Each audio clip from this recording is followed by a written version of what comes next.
Well, good afternoon, ladies and gentlemen, and thank you to Malcolm and the rest of the team to invite me here today to talk about Chargemaster. It's a subject that I'm passionate about. It's a fascinating business and a rapidly growing one. Before I come on to particularly talk about the business, if I can get the technology to work. Keyboard? Yeah, okay. We are the largest manufacturer and operator of electric vehicle charging equipment in the UK. We have interests in mainland Europe as well, but the majority of our revenues at the moment are the UK, which give us opportunity for growth into Europe. Before I talk about the market for charging equipment, it's probably worth spending a few minutes talking about electric vehicles. Because as with petrol stations, and there isn't a market for our business unless the cars are there. And the really exciting thing at the moment is there's a huge growth in electric and plug-in hybrid cars coming onto the market. And I'll explain to you in a few minutes why that is. And of course, people, funnily enough, in the reception here, we're just talking to somebody about the gee whizzes that used to be around London some 3 or 4 years ago. You don't see them very much now. And that, for a long time, was the perception of electric vehicles. If the Daily Telegraph wanted a picture of an electric car, you'd find that it was a gee whiz that was put on the page. But these days, electric cars are very, very different. You can see some of the exciting ones there, from BMW i8, which you must agree is a very exciting looking car, to more popular and lower cost examples like the Nissan Leaf. But virtually every car manufacturer in the world is bringing out electric and plug-in hybrid cars. Already over 25 on the market, and a lot more coming on the market in the next couple of years. The key driver for this is the reduction of emission targets that are being enforced by Brussels and other regulatory regimes. It means a certain percentage of every car manufacturer's output has to be zero emission or very close to zero emission. And if it doesn't, they get huge fines. That's the stick. However, there's a carrot as well, because the consumer is really starting to enjoy these. I've got, you might imagine, I drive an electric car myself. I'm very proud to say that I haven't been in a petrol station now since June last year, and I've driven 30,000 miles in the last year. They're very practical, everyday propositions. And actually, you get to know people that actually suddenly realise these are much nicer to drive than a conventional combustion engine car. So there's some of the driving forces, but just to illustrate some of the things that are coming along. At the recent Frankfurt Motor Show, Porsche announced the Mission E, which is a concept at the moment, will come about. So you get performance manufacturers such as Porsche, and obviously people like BMW very much into this market. We work very, very closely with the car manufacturers. I have a slide in a few minutes which actually shows the ones that we are very close to. But we're aware from the development work, and the timescale to bring a new car to market is some 3, 4, 5 years. So a lot of this work is well advanced. We know that there are 4 electric vehicles coming from Jaguar Land Rover. So you'll see an electric Jaguar, similar to a Tesla. You'll see electric Range Rovers. 6 EVs from Mercedes. Mercedes, during the course of the next 12 months, are bringing out plug-in hybrid versions of every one of their range of cars, from the C-Class up to the S-Class. There's already a plug-in hybrid S-Class. 5 electric vehicles, new electric vehicles from BMW. There's already 2 on the market. And Audi, obviously part of the Volkswagen Group, we'll talk about in a few minutes' time, have got 7 EVs coming out. So this is really mainstream. It's widely forecast that between 5 and 10% of car sales by 2020 will be plug-in. I think the latest government statistics show that that is an underestimate of the share of the market that's going to be taken. The cars I mentioned are at the upper end of the market, the Mercedes, the Porsche of this world. But for the guy that has got £25,000 to spend, there are a couple, at least, of very practical cars coming on the market in the next 2 years. General Motors is bringing out the Bolt, which is an electric car which has got a 200-mile range. And that will be available within the next 2 years at a price of about £25,000. And Tesla, who have currently got luxury cars, are bringing out what they call their Model 3, and that has a similar price. And you'll find that other manufacturers will follow this. And of course, once you've bought an electric car, the running costs are a fraction of what we all used to. 10% of the cost in terms of fuel, but also maintenance costs are lower because electric cars have what's called regenerative braking. So the electric motor turns into a generator when you get coming up to a roundabout and puts the energy back into the battery in the same way as Formula One does when it's going around the circuit, which means you hardly use the brakes. I've run a Tesla for over the last year for nearly 30,000 miles, and I had it checked recently. The brakes are not even half used. The brake pads are not half used. So it's bad news, I have to say, for people in the motor repair business. But electric vehicles are very low cost to run in terms of maintenance. And of course, all this development was before what I call VW Gate, the recent scandals about emission targets and the way that Volkswagen and possibly other manufacturers have been fiddling the tests. This has certainly turned the tide from the consumer's point of view in its love affair with diesel cars. And indeed, from a regulatory point of view, it has certainly meant that diesels are very much something that are not encouraged. We work closely with a number of local authorities, particularly London boroughs, and I'm aware of 5 London boroughs that are seriously considering banning diesels from their locality. As we all know, air quality is a problem in London, and there will increasingly be demands for elimination of cars such as diesels that are giving not only carbon but other emissions that are not attractive. You might be aware that from 2018 already Transport for London have stated that all new taxis coming on the streets have to be zero emission capable. So the tide is certainly shifting towards basically cars without exhaust pipes.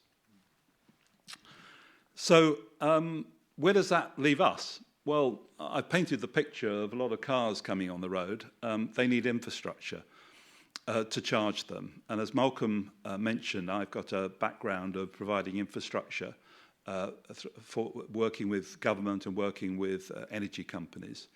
And you have to understand that actually charging an electric car is different from refueling a petrol diesel car. It always will be, because the energy density of a battery is very different from a gallon of fuel.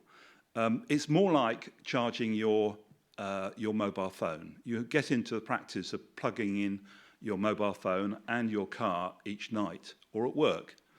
It takes a little longer, but that actually is sometimes a convenience. Somebody said to me the other day, well, how long does it take you to charge your electric car? And I said, 2 minutes, because I plug it in, I go in, have my dinner and go to bed. And I unplug it in the morning. So you don't have to be sitting there. And a petrol station is a pretty unpleasant environment.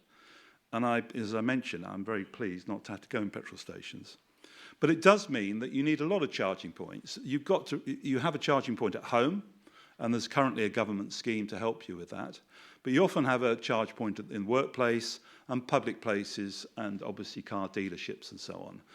Places we call destination charging. So if you go to a restaurant, we've just done a deal with one of the major hotel chains where we're putting charging points in at virtually every one of their hotels, so that people travelling around the country on business can charge when they stop in the hotel.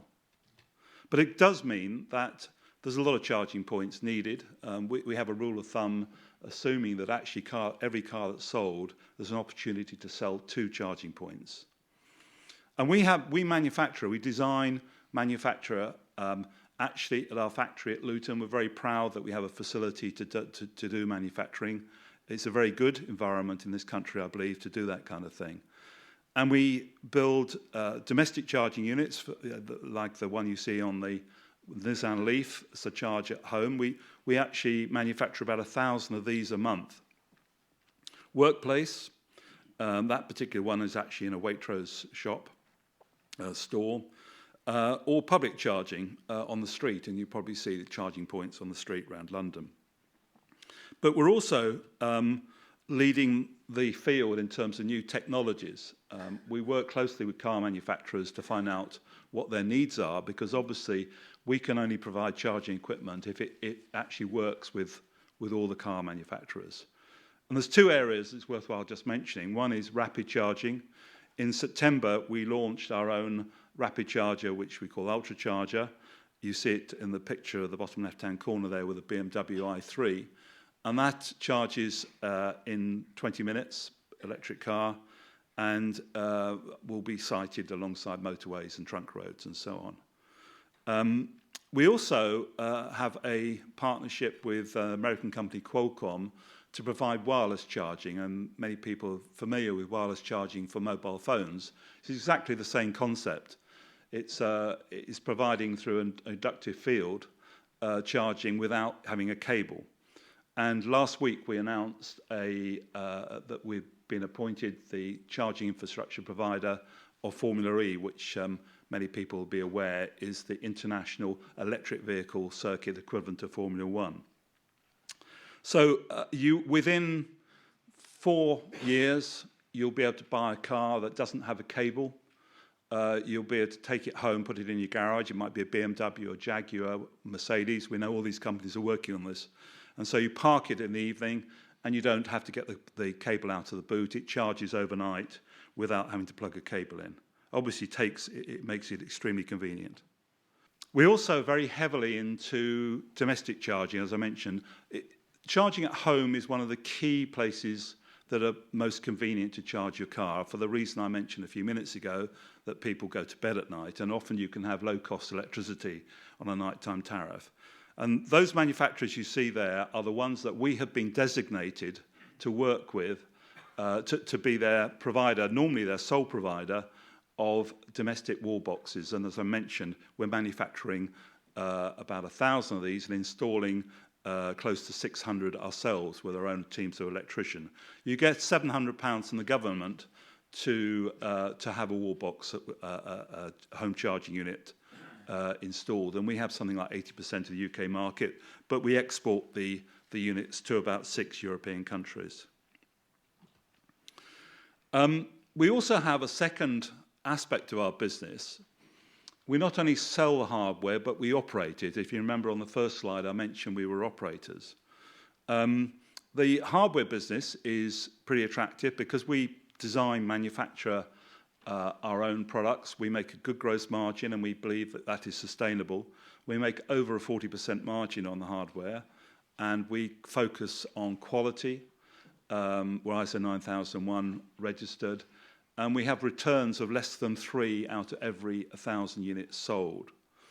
But in parallel to that, we operate our own charging network. We've invested in charging points around the country, and we have a network of about 4,000 charging points where we charge people a subscription to get access to. And we see this as a very attractive long-term proposition. We call it our Polar network. The model is very simple to understand. We charge a subscription of £7.85 a month. We always make the point that's cheaper than subscribing for Netflix for your movies on your TV. And we are growing the subscriber base. It's quite attractive for somebody who buys an electric vehicle because most of the charging points are free. We have relationships with people like Waitrose and Asda, and they're very happy to provide the electricity free of charge. And the same applies with hotels. So if you subscribe and you get access to this charging network, you can go around the country and, generally speaking, charge your car for free.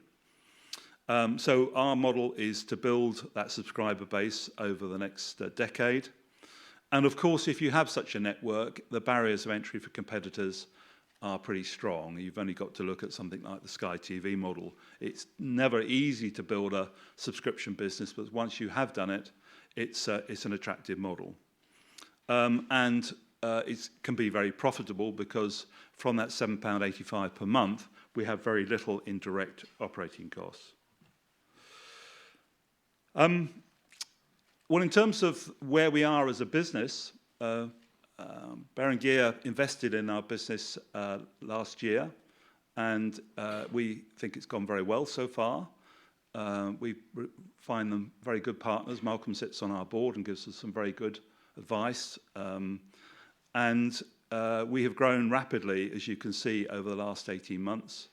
From 2013 to 14, we over doubled our revenues, and we made pre-tax profit of £1.2 million. And that momentum is continuing this year.